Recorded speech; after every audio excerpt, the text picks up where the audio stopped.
നമസ്കാരം ഗൈസ്, ഇന്ന് നമ്മൾ മന്തി കഴിക്കാനായിട്ട് ഒന്ന് അൽസാജ് വരെ പോവാണ്. അൽസാജിലെ സ്പെഷ്യൽ മന്തിയാണ് നമ്മൾ ഇന്ന് കഴിക്കാൻ പോകുന്നത്. അങ്ങനെ നമ്മൾ അൽസാജ് എത്തി. പക്ഷേ അൽസാജ് എത്തിയപ്പോഴത്തേക്കും പാർക്കിംഗ് എല്ലാം ഫുള്ളായിരുന്നു. പിന്നെ വണ്ടിക്ക് പാർക്കിംഗ് കിട്ടാനായിട്ട് ഒരു 5 മിനിറ്റോളം എടുത്തായിരുന്നു. അത് കഴിഞ്ഞ് നമ്മൾ വണ്ടി പാർക്ക് ചെയ്ത് നൈസായിട്ട് ഉള്ളിലേക്ക് കയറി.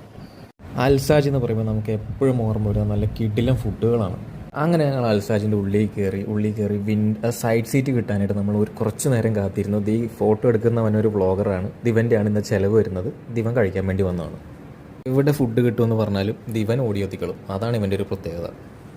അങ്ങനെ ഞങ്ങൾ ഫുഡെല്ലാം ഓർഡർ ചെയ്തു. ഒരു 5 മിനിറ്റ് കഴിയുമ്പോഴത്തേക്കും ഫുഡ് ടേബിളിൽ വന്ന് അതിൻ്റെ കൂടെ മയണൈസും ടൊമാറ്റോ ചട്നിയും ഇതെല്ലാം കൊണ്ടുവന്ന് ടേബിളിൽ വെച്ചതേ ഓർമ്മയുള്ളൂ. അപ്പോഴത്തേക്കും യുദ്ധം തുടങ്ങി. ചെസ്റ്റ് പീസ് വേണമെന്ന് ഇവനും, മറ്റേ ചെസ്റ്റ് പീസ് ഇവന് വേണമെന്ന് ഇവനും.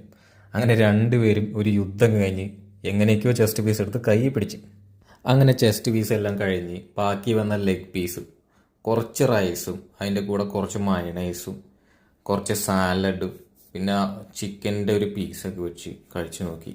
നല്ല അടിപൊളി ഫുഡാട്ടോ. നല്ല സ്പൈസി, നോർമൽ അൽഫാം അല്ല, അതിനകത്ത് എന്തൊക്കെ മസാലയൊക്കെ തേച്ച് നല്ല കിടിലൻ സ്പൈസി ആയിട്ടുള്ള, നല്ല സ്പൈസിയും അതുപോലെ ചെറിയ പുളി രീതിയിലുള്ള ഒരു കിടിലൻ അൽഫാം. ഒരു രക്ഷയില്ലാത്ത അൽഫാമായിരുന്നു കേട്ടോ. അങ്ങനെ ഒരു വാറ് കഴിഞ്ഞിരിക്കുന്ന അവസ്ഥയാണ് നിങ്ങൾ കാണുന്നത്. ഫുഡെല്ലാം കഴിച്ച് അനങ്ങാനാവാതിരിക്കുന്ന ഒരവസ്ഥ. പക്ഷേ ഇവനിപ്പോഴും നല്ല പോളിങ് കേട്ടോ. പുള്ളി കട അടയ്ക്കുന്നവരെ കഴിക്കുന്ന പറയുന്നത്. അങ്ങനെ ഫുഡെല്ലാം കഴിച്ച് അവിടെ ബാക്കി വെച്ച കൊക്കക്കോളറും എടുത്തിട്ടാണ് ഞങ്ങൾ ഇവിടെ പോകുന്നത്. അപ്പോൾ എന്തായാലും അടുത്ത വീഡിയോ കാണും വരെ ബൈ.